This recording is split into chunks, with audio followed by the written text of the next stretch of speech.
it'll be text 13. And the translation is, your son Krishna appears as an incarnation in every millennium. In the past, he assumed 3 different colors, white, red, and yellow, and now he has appeared in a blackish color. In another Dwapara Yuga, he appeared as Lord Ramachandra in the color of Shuka, a parrot. All such incarnations have now assembled in Krishna. And the word for word, please repeat. Asan, or assumed. Varna Traya, 3 colors. He, indeed. Asya, of your son Krishna. Granataha, accepting. Anuyugam Tanu, transcendental bodies according to the different yugas. Shukla, sometimes white. Rakta, sometimes red. Tata, as well as. Pita, sometimes yellow. Idanim, Krishnatam Gata. At the present moment, he has assumed a blackish color. Asan varnastrayo yasya Kranato nu yukam tunu Shuklo raktas tata pita Idanim Krishnatam Gata. Couple of chanters. Asan varnastrayo yasya Gunato nu yugam tanu Shukla raktas tata pita Idanim Krishna Tangata. Sanvarnastrayo yasya Nato nu yugam tanu Shuklo raktas tata pita Idanim Krishna Tangata.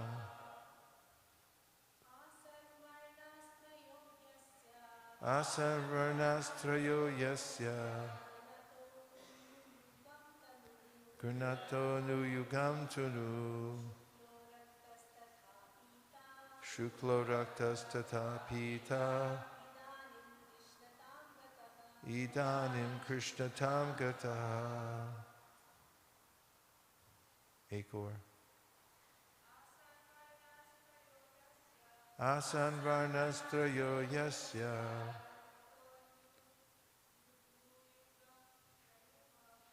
Gunato nu yugam tanu. Are stated, and therefore when Gargamuni said, your son has assumed these colors, he indirectly said he is the Supreme Personality of Godhead. Because of Kamsa's atrocities, Gargamuni tried to avoid disclosing this fact, but he indirectly informs Nanda Maharaj that Krishna, his son, was the Supreme Personality of Godhead. It may be noted that Srila Jiva Goswami, in his book Krama Sandarbha, has enunciated the purport of this verse. In every millennium, Krishna appears in a different form, either as white, red, or yellow. But this time he personally appeared in his original blackish form and, as predicted by Gargamuni, exhibited the power of Narayan. Because in this form the Supreme Personality of Godhead exhibits himself fully, his name is Sri Krishna, the all-attractive. Factually, Krishna is the source of all avatars, and therefore all the different features of the different avatars present. Factually, Krishna is the source of all avatars, and therefore all the different features of the different avatars are present in Krishna. When Krishna incarnates, all the features of other incarnations are already present within him. Other incarnations are partial representations of Krishna, who is the full-fledged incarnation of the Supreme Being. It is to be understood that the Supreme Being, whether appearing as Shukla, Rakta, or Pita, white, red, or yellow, is the same person. When he appears in different incarnations, he appears in different colors, just like sunshine, which contains 7 colors. Sometimes the colors of sunshine are represented separately. Otherwise, the sunshine is observed mainly as bright light. The different avatars, such as the Manvantara avatars, Leela avatars, and Dash avatars, are all included in the Krishna avatar. When Krishna appears, all the avatars appear with him. As described in Srimad Bhagavatam 1.3.26, Avatara yasankyeya hare sattva nidher dvija yata viddashina kulya sarasasyu sahasrashaha. The avatars incessantly appear like incessantly flowing water. No one can count how many waves there are in flowing water, and therefore there is no limitation of the avatars. And Krishna is the full representation of the avatars because he is the source of all avatars. Krishna is Amshi, whereas others are Amsha, part of Krishna. All living entities, including us, are Amshas. Maimai Vamsho Jiva Loke Jiva Bhuta Sanatana. These Amshas are of different magnitude. Human beings who are minute Amshas, and the demigods, Vishnu Tattva, and all other living beings are all part of the Supreme. Nityo Nityanam Chaitanas Chaitananam, Kata Upanishad 2.2.13. Krishna, the full representation of all living entities. Krishna is the full representation of all living entities. And when Krishna is present, all avatars are included in him. The 11th canto of Srimad Bhagavatam describes the incarnations for each yuga in chronological order. The Bhagavatam says, Krite Shuklas Chaturabhu Bahu Tritayam Raktavarno Syao Dvapare Bhagavan Shyama and Krishna Varnam Tusha Krishnam. We actually see that in Kali Yuga, Bhagavan has appeared in Pita Varna, or yellow color, as Gaurasundar, although the Bhagavatam speaks of Krishna Varnam. To adjust all these statements, one should understand that although in some yugas, some of the colors are prominent, in every yuga, whenever Krishna appears, all the colors are present. Krishna Varnam Tvasha Krishnam, although Lord Chaitanya Mahaprabhu appears without Krishna, or blackish color, he is understood to be Krishna himself, Idanim Krishna Tam Gata. The same original Krishna who appears in different varnas has now appeared. The word asan indicates that he is always present.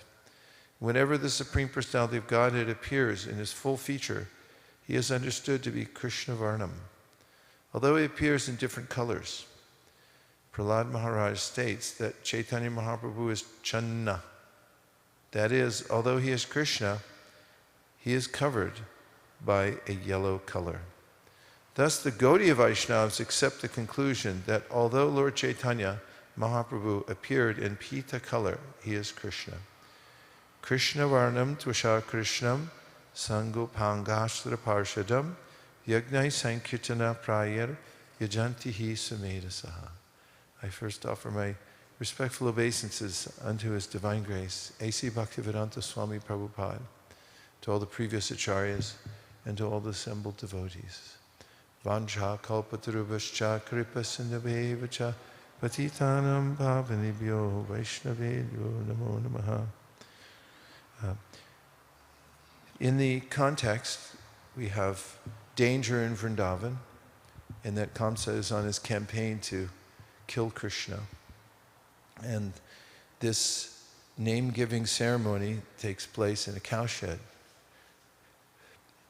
because if they performed it publicly, then Kamsa would ascertain that Krishna perhaps had taken birth there, and he would have directly come or sent someone to try to kill Krishna.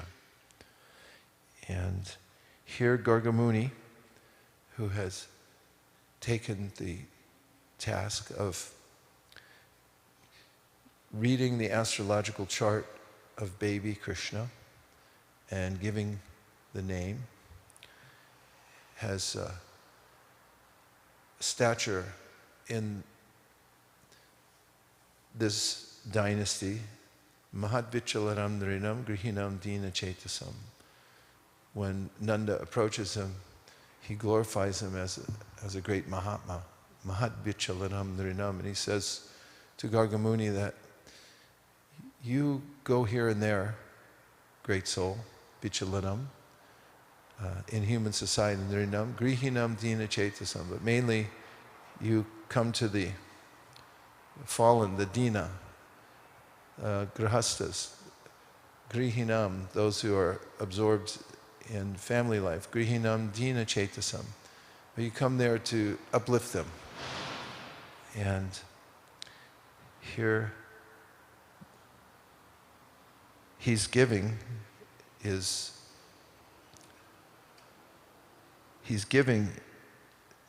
explanation of who Krishna is. Gargamuni tells how Krishna's appearance, he comes in every millennium, and he has different colors. And all of those are subsumed within Krishna, because Krishna is the original. He's the Supreme Personality of Godhead. Just as when Krishna takes birth in Mathura, Vasudeva takes him to Vrindavan, but Vishwanath Chakravarti explains how that Krishna, Vasudeva Krishna, merges into the body of Krishna, the Supreme Personality of Godhead, who took birth literally from the womb of Yashoda. And there are stories in Vrindavan, especially just near the Nrsimha Mandir. If you get to the very tail of Govardhan Hill, there's a Nrsimha temple at the top, well, up some stairs, but it's right at the tail of Govardhan Hill. It's like a peacock. And then at the very end of the tail is the end of Govardhan Hill. And then there's the Nrsimha temple. When you come down from the Nrsimha temple and just walk around the very tip of Govardhan Hill, there are two kunds there next to one another. And in one of those kunds, there's a story that the locals tell, and it's in all the books that talk about Govardhan Hill, that Krishna used to play there with his friends, and they would swim. And while swimming, Krishna would sometimes show his different avatars to amuse the cowherd boys, who would clap and laugh and ask to see various avatars, like the turtle and the fish and so forth. And they got great amusement from that, indicating how Krishna has all the incarnations within him. And Krishnastu Bhagavan Swayam.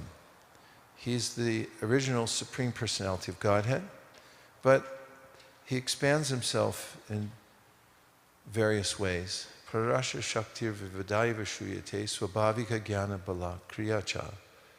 The Shastra explains how God has unlimited potencies. And we are one of those potencies, as is mentioned in the purport. Mamai Vamsho Jiva Loke Jiva Bhuta Sanatana Manakshastan Indriyani Prakriti Stani Karshati. This is a statement by Krishna in the Bhagavad Gita where he says that all the living entities are my fragmental parts. Presently, he says they're struggling very hard with the six senses, which include the mind, captured by the material nature. And the solution for this awkward situation for the soul is to reconnect with Krishna, the original Supreme Personality of Godhead. This is mentioned by Yogendra when he says, Bhayam dvitiya abhinibeshatasya ishad apetasya viparya yosmriti tanmaya to buddha abhajetan vakyaika yesham gurudevatatma. That somehow we've gotten into an adverse relationship with Krishna. Viparyaya means that although we're eternal servants of Krishna, and happily so, somehow or other, our relationship has been viparyaya, or reversed. And our mentality, viparyaya smriti, is opposite what it should be. And that's why we're struggling. And from that adversity that we have, we feel fear. And the word dvitiya is used, and that is that we see something separate, or we have a separate interest from Krishna. And he goes on, as Yogendra, to say that the material nature has the potency of illusion, so that the soul becomes captured. Tanmayaya. But Buddha abhajetam, a person who becomes intelligent, who is intelligent, vakyaika yesham gurudeva tatma, can reverse that situation or come back into his natural condition, which is to be a servant of Krishna, and happily so. Said, if you give your attention to Krishna through the Guru, then you can be realigned with your real interest. So Krishna is interesting. We crave a variety. As Prabhupada noted, if you sit in an airplane for long enough, you'll become bored. That's why the airlines put television sets in front of everybody. And then they come every hour and a half and give little something, little. Here's a pretzel. Have something crunchy and look at the screen. Otherwise, we become very restless. And Prabhupada noted this. And Krishna provides all entertainment. His name is Kautukarnava, the source of all entertainment. So, what could be more interesting than someone who changes colors in different millenniums? You mean there's different colors to choose from? As we may shop for some outfit and see that it comes in various colors, and we may think, oh, I'll come today in red, and tomorrow, same outfit, but I'll come in blue. And that keeps us, hopefully, interesting, but at least it amuses us, because we have some variety in our life. So Krishna has multifarious forms that are for his own pleasure. And some of those forms include pastime forms, the ones who come to spread the message, and they appear in interesting ways. For instance, Varahadev appeared when Brahma, who has a heavy responsibility to help oversee the universe, of course he creates it, and then there's some concern about how it will hold together. And when he finds that his creation is out of balance, and he's wondering how to save the earth, he, in a state of anxiety, meditates, and Lord Boar appears from Lord Brahma's nostril and begins flying around, at which time the sages already populating the universe recognize the Lord and begin offering prayers. When Lord Bor shakes his transcendental body, the water that comes off his back purifies all places, and any of the hairs from his transcendental body create kusha grass. For that matter, in the beginning of the creation, there are some demigods who understand that the purpose of life is to perform sacrifice, and therefore they offer a prayer called the Purusha Sukta.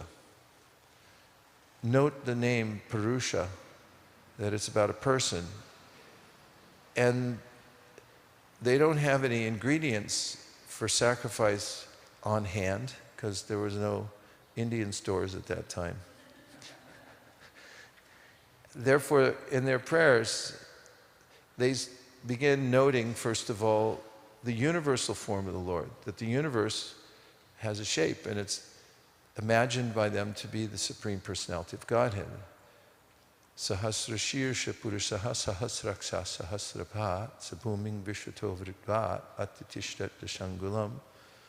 They describe how the universal form has a multitude of heads, hands, arms, and legs, and so forth. And then they derive the elements for sacrifice by borrowing from the different limbs of the Lord, parts of his body, to perform sacrifice, because that's their duty. And this is interesting, that the universe is actually the form of the Lord. We read in the Srimad Bhagavatam, Shukadeva Goswami, interesting, the reader in the topic of the Purusha, for most people have an impersonal conception of God, or they're atheistic. And so to bring in the reader in the very beginning of the Srimad Bhagavatam, Shukadeva Goswami describes to Parikshit Maharaj the Virat Rupa. And you may be interested to know some of the features of that Virat Rupa, because we see it every day, or maybe we don't see it. We may not notice the details of the world because we're too busy going to work to look at a screen that only has zeros and ones on it. But he says that the mountains are the stacks of bones of the Lord. If you've ever flown over the Himalaya, it's a revelation of that. Flying, sometimes the pilot will say, now you can see the Himalaya on a clear day. And when you look out, there's a sense of shock and awe by seeing them. And Shukadeva Goswami says, yes, this is just a spark of the splendor of the universal form of the Lord. And we see rivers, and the rivers, he says, are the veins on the body of the Lord. Elsewhere he describes how the birds are the artistic sense of the Purusha, the universal Lord, whose form can be discerned even in the universe. So in this way, Shukadeva Goswami is interesting, showing the connection. It's not Dvitiya. Atheistic philosophies say that the universe happened by chance, that all of the variety that we see, including that which is highly organized in the form of living beings, came about by chance. But Shukadeva points out that no, this is actually part of the universal body of the Lord, and it's fully intelligent. And then he points out that the yogis can meditate on the personal form of the Lord within their heart. No need to dwell on something impersonal, which Krishna says in the Bhagavad Gita is very difficult to do. Klesho dikartarastesham avyakta sakta chetasam avyakta hi gatir dukam dehavadbir avapyate. Those who try to meditate on something impersonal are vexed by that, because our nature is to want to see something with variety and form. And therefore Krishna says in the Bhagavad Gita, when Arjuna directly asks him which is better, to have some variety and a personal conception, or whether to think of the impersonal. And Krishna says definitively, it's much better. Not only much better to think of the personal, but it's troublesome to try to meditate on something impersonal. And people are thus afflicted because they don't have a personal conception of God. In fact, many people find it abhorrent. And this is due to 3 psychological anomalies that Krishna mentions in the Bhagavad Gita: raga, bhaya, and krodha. Raga means that one becomes enamored by the material varieties, but they're enamored of them because they want to possess and enjoy them. Bhogaishvarya prasaktanam taya prahita chetasam avyaktahi gatir dukam devadbhiravapyate. Krishna says in the Bhagavad Gita, note this, that when one doesn't see the universal form of the Lord, but just sees the variety as objects to possess and enjoy, bhoga aishvarya, and wants to collect these things and wear them on their bodies and try to eat them or ingest them or look at them, taking them in as much as possible through the senses, bhoga and aishvarya, and then take the stuff and say it belongs to me, which is like getting into an Airbnb and then saying this is my house, or an Uber and say this is my new car. We're only there for a short ride. So Krishna says, Bhoga Aishvarya Prasaktanam Taya Prahita Chetasam Avyaktahid Gatir. I'm sorry, I crossed over to another verse. He says, Vyavasayatmika Buddhir. I'm sorry. Bhoga Aishvarya Prasaktanam Taya Prahita Chetasam Vyavasayatmika Buddhir Samadau Navadiyate. Navadiyate means because of this anomaly of wanting to enjoy the variety for oneself, then you can't have this proper meditation that Krishna is mentioning. He mentions it earlier. He says, Vyavasayatmika buddhir eke hakunanandana. This is the solution to all your problems, is to just meditate on the Purusha, on the personality of God. But you can't do that if you're too attached to the variety of the material world and want to enjoy it, bhoga. Okay, so therefore, Shukadev starts by saying, no, don't look at the world as a place for enjoyment. Look at it as the body of the Supreme Personality of Godhead, and appreciate that all of that comes from the Lord. Then he talks about the supersoul within the heart and how he's a person. He has 4 arms, 2 legs, and he's adorned with various ornaments. And the yogis are to meditate on that form within their hearts and dwell on the various features of the Lord, features. As mentioned in the Srimad Bhagavatam, on the bottom of the Lord's lotus feet, there are markings. These are evident in Vrindavan because Krishna walks barefoot most of the time. And there in Vrindavan, everyone can see Krishna's footprints. For instance, Akrura, when he came to Vrindavan to pick up Krishna, to take him back to Mathura, then he saw Krishna's footprints on the ground of Vrindavan. And he dove off his chariot and rolled in the dust of those footprints, which is something that the residents of Vrindavan don't do. When Krishna to excite everybody in Vrindavan and bring out their emotion for him, dove into the Kaliya lake. It was poisoned at that time. It was much bigger than it is now. You can still see the lake off of the Jamuna, but back then it was many miles wide. And Kaliya, who was a serpent, took up residence there, but he was contaminated, and he was contaminating the whole lake, so much so that the fumes from the lake were poisonous all around Vrindavan. So Krishna dove into the water, and he began slapping his hands on the surface of the water, making musical sounds.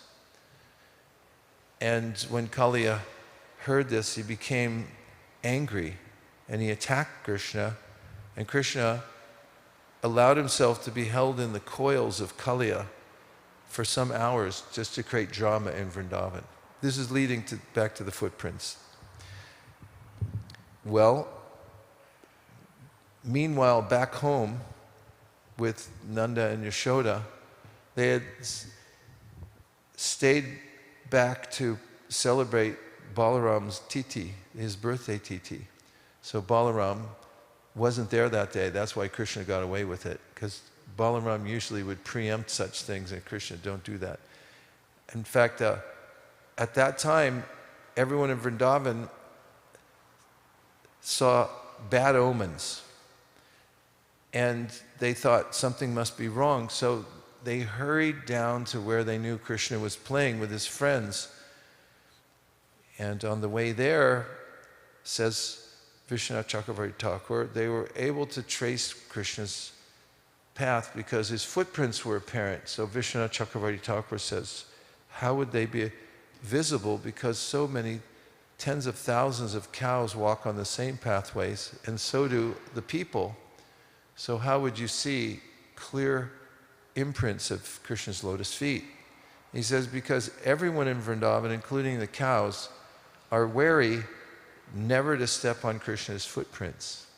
And therefore, they're always preserved wherever they go. So those footprints are distinguished because Krishna has markings, and you can look and you see on the imprint that they have various symbols, like a barley corn. Now that's interesting. Who would think of having a barley corn? And then there's a thunderbolt also on Krishna's foot. And leading back to the yogis, how Shukadeva had recommended, no, don't think of something impersonal. It's not vipassana, just think of your breath and think of nothing. It's no, look inside and find the form of the Lord. And then he says, on the Lord's lotus feet, there are markings. One of them is a thunderbolt. Now, what might happen if you meditated on the thunderbolt that's on the lotus feet of the Lord? Well, Shukadeva explains.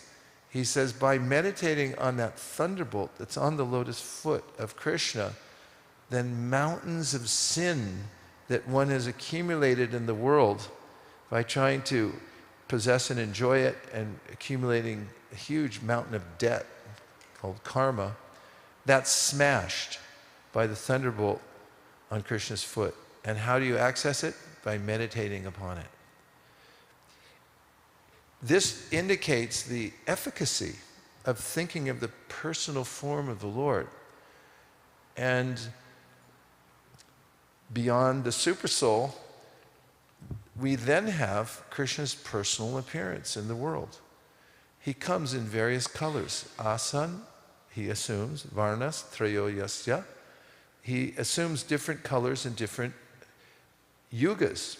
Asan varnas trayo yasya. Grinato means nu yugam tunum. In different yugas, he comes with different colors. That's interesting. He'll come in a white incarnation. He'll come in a red incarnation. In one of the translations of this verse says, he also, it says here, just mentions parenthetically, he also comes with a greenish hue. Who's that? Ramachandra. Green like a parrot. That's interesting, how he comes in these different colors. And then Krishna has all the colors. Within the blackish form of Krishna, all the colors are present. What's more, all the avatars are there within Krishna. Everything is there. Therefore, when we meditate on Krishna, we avail ourselves to everything. And as parts and parcels of Krishna, that meditation on Krishna is not only fascinating, but is also completely satisfying. So those who are overly attached to the material varieties for their own enjoyment can't do that. Raga. And then Bhaya means people become discouraged because of their experience in the material world. They've been let down one too many times in their relationships. Therefore, they have fear of personal relationships. It's a psychological anomaly. And thirdly, people become angry. I met such an angry person when did we go on Sankirtan? 2 days ago? That was Saturday. There were two young men standing near where we were distributing books. I was searching the area for somebody to talk to, and two young men were there. And one of them was decidedly angry. Krodha, that's the third anomaly, become angry. And when I showed him the book, actually he was a bystander, and I was showing it to his friend, but the bystander had a scowl on his face. And when I asked about karma, you believe in karma? He said he didn't believe in it, and he said, because it judges people, and it's other people, it's this book telling what's good and bad, and what's morality.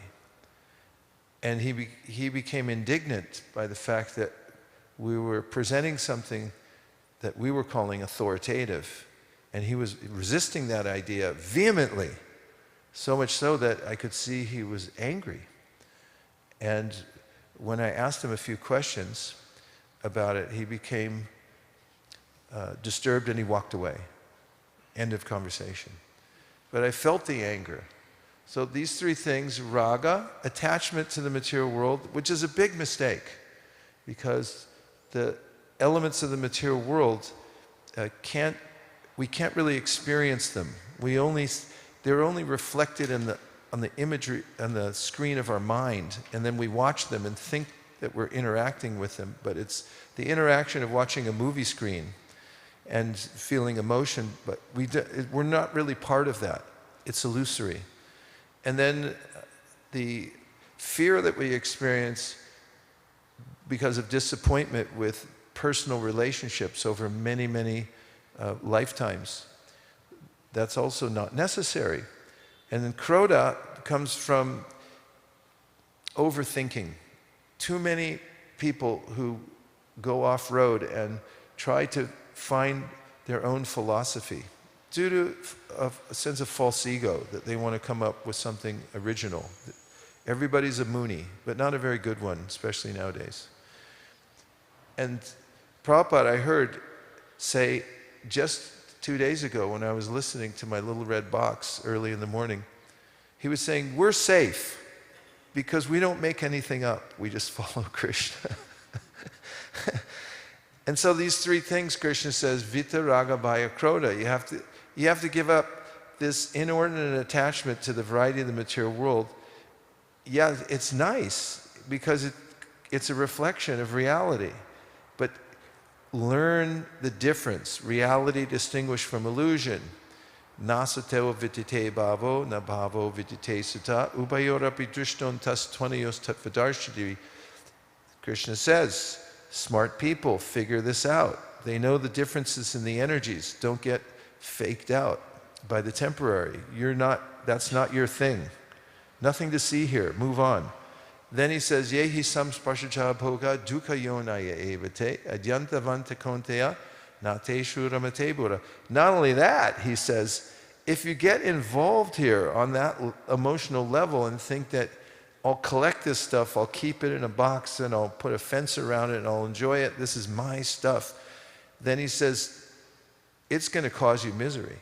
What comes out of that interaction of trying to raga, try to get overheated and try to grab the stuff here in the material world, he says, that's what's causing your suffering. And Prahlad Maharaj says in his teachings to his friends that the minute you start thinking about how to enjoy this variety of the material world, that's the very minute that you start suffering. You don't have to go deeply in it. Just the preliminary idea that I'm going to enjoy the material world puts you in suffering. What to speak of prolonged exposure? What happens? You become encrusted with this residue of your inordinate attachment to the material world.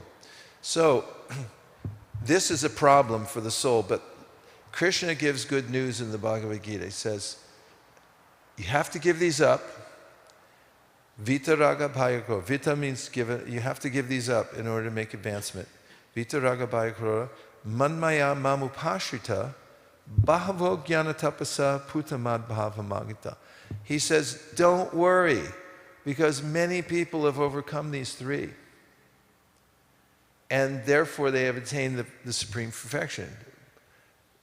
He says, so many people have done this, and you can do it too. All you have to do is get purified. Now here's where today's verse is key. This is interesting. It's actually what we're looking for. We want the variety and we want the smile. As the Sri Upanishad points out, the Upanishads are the preliminary awakening of self-realization in the soul and the material world. He's just coming out of this slumber. And he says,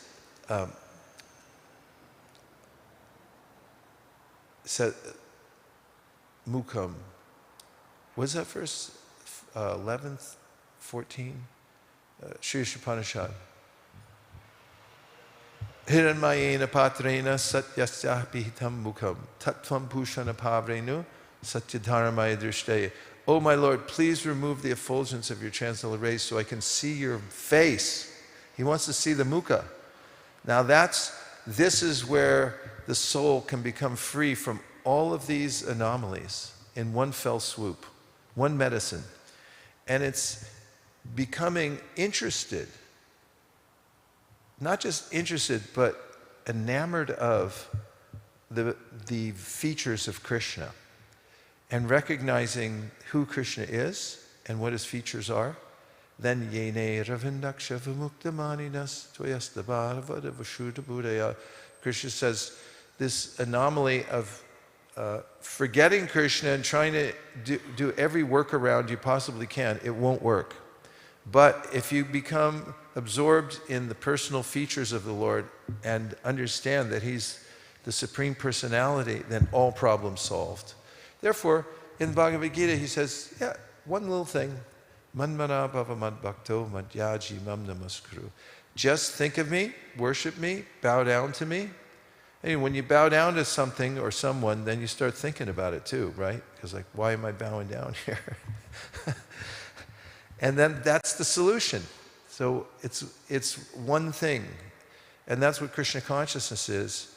And when we take it out into public, like Ratha Yatra, it's a shock to people, but they get purified. When they see Jagannath on the Ratha Yatra cart, they get imperceptibly liberated. When they hear the Hare Krishna Maha Mantra, Yadabaso Pyudyan, just the indirect exposure to the holy name, means like radiation. Yadabaso Pyudyan Kavalita Bhava Dvanta Vibhavo. If they're in complete darkness and they're absorbed in the variety of the material world and there's next thing, when they hear that, it starts to awaken within their hearts a sense for something higher. That's how powerful the sound vibration is. So we have an interesting project. We have the descriptions of the personality of Godhead, the personality of God. Nobody has that. Go to any museum in Toronto. I mean, don't really, but if you went to every museum in Toronto and looked around, you're not going to find, here's the Supreme Personality of Godhead, origin of everything, here's his features, here's what his lotus feet look like. But we have it. You look at we've got everything, it's a museum. And they don't have the sound vibration. The vibration's wrong. The soundtrack is off. It's sirens, and then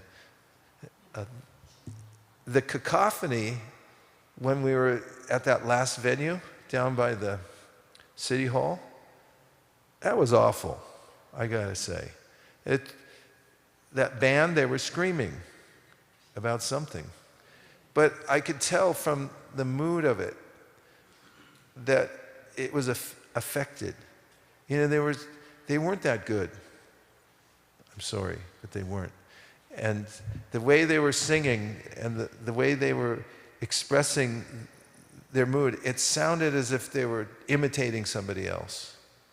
And what's more, it was incoherent and not very pleasing. It was abrasive. So it's contaminated by the modes of material nature. So we have a solution to all this. Sattvam rajas tamayiti prakritir gunastar yukta para purusha eka ihasidate stityade hari varinchi hareti samja shreyamsi tattva kalu sattva tanor nrinam suhu. The Bhagavat says, Sudha Goswami says, here's your problem. You're looking at the wrong people. Don't worry about Brahma. Don't worry about Shiva. Yes, they're exalted personalities. But what you want is the person who's beyond the modes of material nature. You don't want anything to do with the modes of material nature, little jiva. It's not for you. What you want is the transcendent person beyond it, who's the source of everything, even the modes of material nature. And if you put your focus there, then you get the ultimate benefit of life. That's Krishna consciousness, panacea.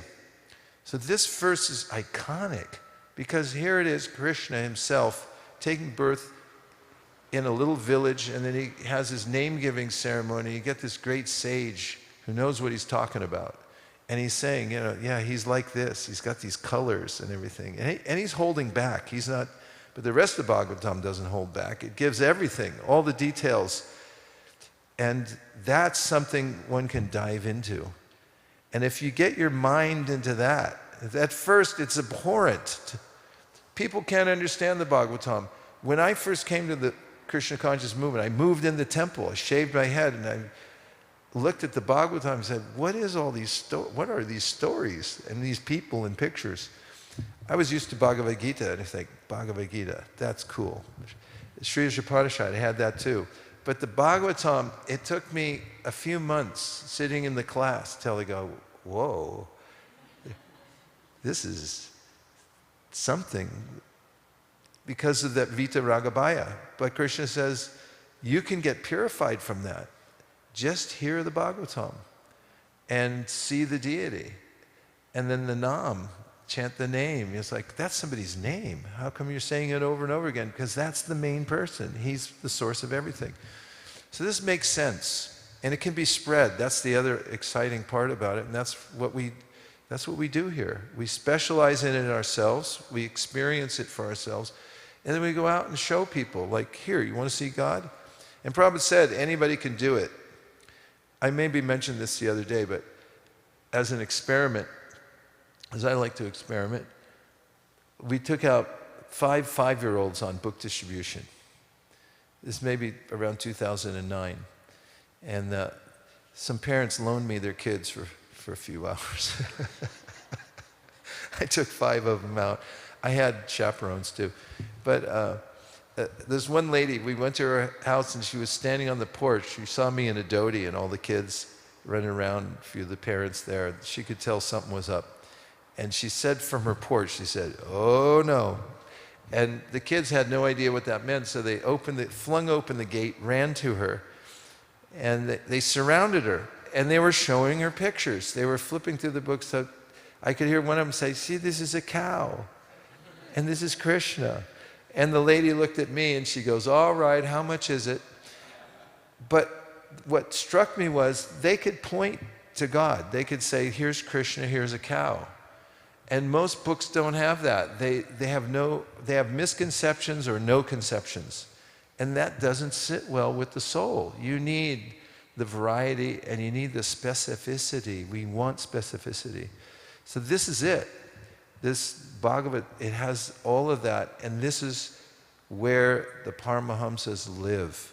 They just dive into this, and they stay absorbed, and they swim here, and that's where they live eternally.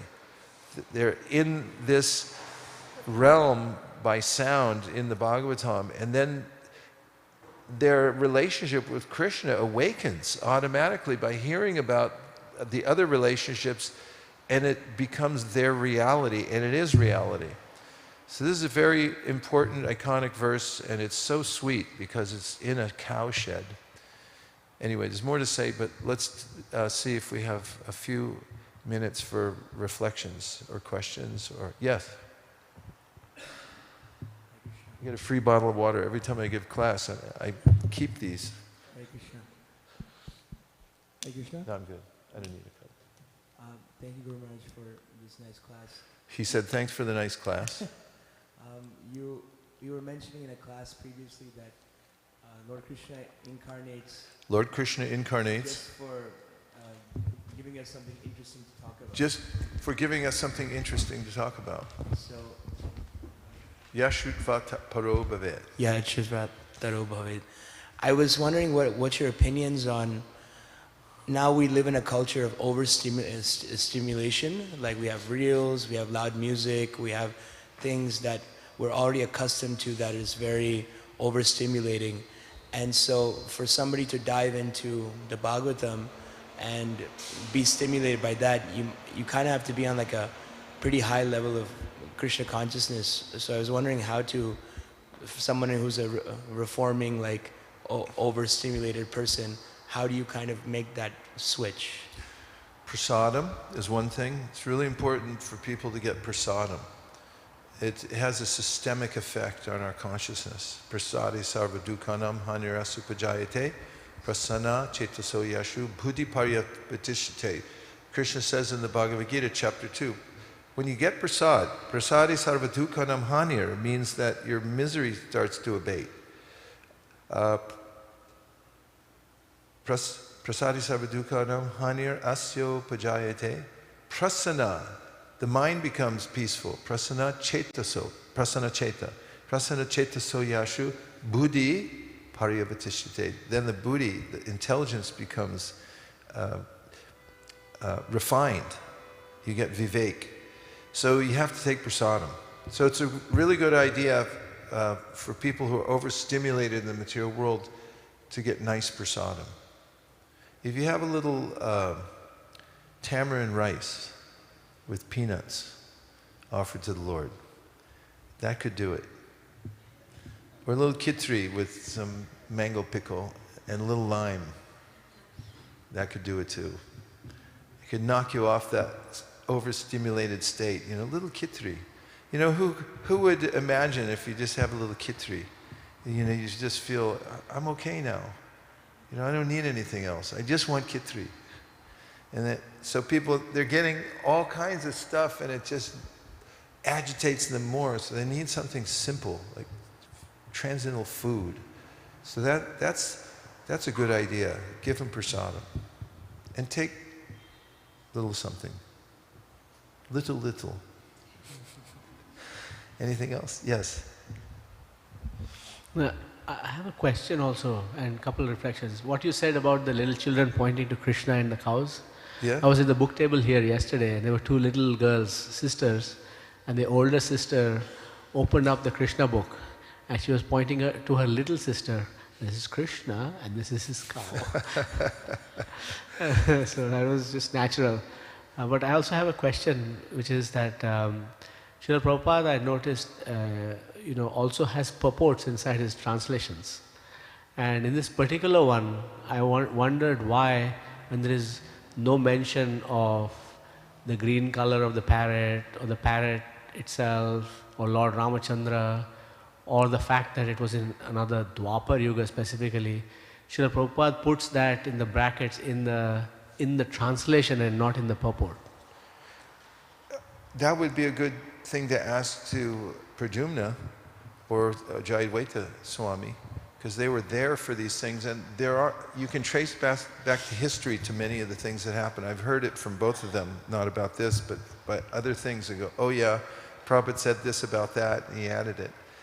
So it's a good research project. You should maybe write to Paul Sherbeau and find out if he knows something about that, because he likely did worked on the translation. Right. Thank you. Thank you very much. Thank you. Let's have a couple more. You have to ask questions, otherwise I'll go away unsatisfied.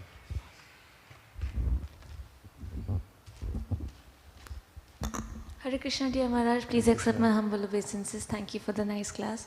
Maharaj, my question is, you said that we cannot experience things in this world. So, for example, when we have something to eat like a pizza, we are enjoying. So, is that not experience? It's a kind of a fabrication. The senses are covered. Prabhupada gave an example. He said we have original senses, but they're covered over by matter now. And so we're getting a sense of stimulation, but it's not the real satisfaction of the senses. The real satisfaction of the senses is described in many places, but one notable place is when Narada Muni has his revelation of the Supreme Personality of Godhead. In other words, Krishna reveals himself to Narada when he's a child. He's a child, he gets association with sadhus for 2 seasons. They stayed extra time because they noticed he was precocious. And then his mother died, single parent home, and he left at 5 years old, approximately. He went out in the world using what he learned from the sadhus. He went to many places, but he sat down one day in a forest and was feeling focused and purified in the mode of goodness. And Krishna then revealed himself to Narada. And there's a description there of how each one of his original senses was enlivened by connection to the personality of Godhead. And the way it's described by contrast is when he came back from that experience, Krishna retracted it. He just gave him a little taste of what real sense enjoyment is. And that is the senses in relationship with Krishna. It's so compelling that when he came back into the material body, then he felt as if he was had crashed out of that experience. This is even apparent in a very mundane level when people have out-of-body experiences. Oftentimes in operating rooms or in accidents, the soul, the body's not completely finished. It's still inhabitable, but the soul rises above the body and observes it. It rises in the astral body. You know about this, right? It's not foreign to you. I think out-of-body experiences are described in coming back. Okay. There's lots of research nowadays. And so there are descriptions many people have when they're released from the gross material body and they're observing it. Some people think, ooh, yuck, I don't want to go back in that thing again. Because the body's very gross. I was trying to dance this morning, I was looking at my fingers, I think, that's all you can do? It's not beautiful at all. I mean, some dancers, I saw the dances the other night, and they actually have some finesse, but It's hard for me to imitate. And I was just thinking how gross and chunky the whole body is. And that's, for the soul, it's very gross and chunky. And the kind of experience we get of the sense objects of the material world, Prabhupada said in a lecture, he said, rasgulla is very nice, right? I mean, it's subtle, because if rasgulla is good, it's squeaky. That's a real rasgulla. You eat it and you squeak, squeak, squeak, and like, yeah, they know how to make a rasgulla. And at the same time, it's subtle. It's not overwhelming, but that's sublime. And so he said, now you wrap your tongue with gauze. You know what gauze is? It's what they used to wrap like a wound or something. Yeah. He said, you wrap your tongue with gauze and now eat the rasgulla. And then he said, that's what the enjoyment of the senses are here in the material world. And it is a stimulation of the mind. The senses are externalized, they're covered, and we think we're enjoying, but it's an idea, and it's filtered through the three modes of material nature. Everyone has an idea of what their sense enjoyment here is in the material world according to how they're affected by the modes of nature. And it's very much like watching a movie. Whereas Kapila Dev says, he says the soul is watching, he said, like a man having a dream. And then he's seeing his head cut off in the dream, and he's horrified. But how can you observe your own head being cut off, because it's, not going to work. And so he said the whole experience of the material world's like that. It's illusory. So real sense enjoyment comes when our senses, Rishikena Rishikesha Sevanam Bhakti Rachate, when they're reunited in service beyond the three illusory states where we have Raga, Bhaya, Krodha, we come into this pure service mood. And then we experience real happiness. There's unlimited taste, and it's ever increasing. It doesn't have a beginning and an end. So that's real happiness. And now we have to stop because I'm starving. Dear Srila Prabhupada, dear Sri Chaitanya Mahaprabhu, Shri Shri Panchatattva, Shri Shri Gauranitai, Shri Shri Radha Kirchor, Gopinath, Jagannath, Baladev, Subhaja.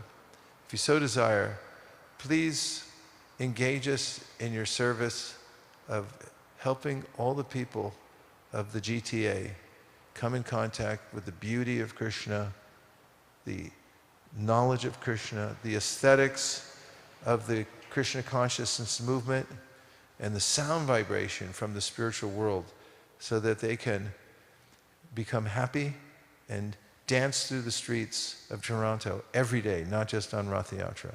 Thank you for considering our request. Om Tat Sat. Everyone agrees with this prayer in whole or in part, please say Hare Krishna. Vanchakalpadruscha kripa sindhabevacha patitanam pavanebhyo vaishnavebhyo namo namaha nantakoti vaishnaviniki jai Gaur Premanande Haribo.